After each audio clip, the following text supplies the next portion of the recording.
The first client I ever got in this consulting business where we wrote business plans, the first business plan I ever actually wrote was for a paying client.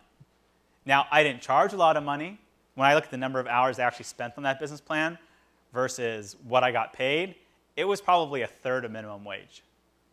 I probably spent 100 hours, for $500 of work. And what my goal was to make sure that that first client was totally happy. But the way that I started this business plan consulting company is I was still in grad school. I had just finished the MBA portion of my grad school and I was going to law school. And I had a good friend who had finished the MBA with me. And we were talking about wanting to start this consulting firm. We didn't write a business plan. We didn't spend time focusing on a name. You know what we did?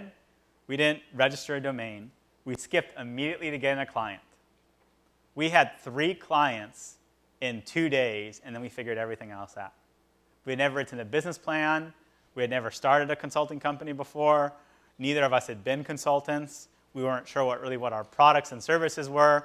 We just started telling people, hey, you need help?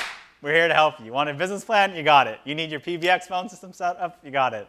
One of our first clients was a small real estate management firm, and they needed phones set up for them. And basically, we spent a week of our lives setting up their Sprint phone service for them. I mean, it was just the most unglorious stuff you could ever need, but that one thing then led to a lot of other things that we wanted to do where we could help them out a lot more. And so literally within 3 days, I found 3 clients for us, and we just said, hey, here's what we charge, here's what we do. And we got right into it. We didn't wait till we had a corporate presence. We didn't have a website. We didn't have a list of services. We didn't have a business name. Like, what's your business name? I was like, oh, I'll get back to you on that. I'm not sure myself. We didn't have any of this stuff.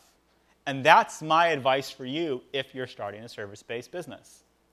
If you're starting a service-based business, go right to getting the customers. You can figure out everything afterwards.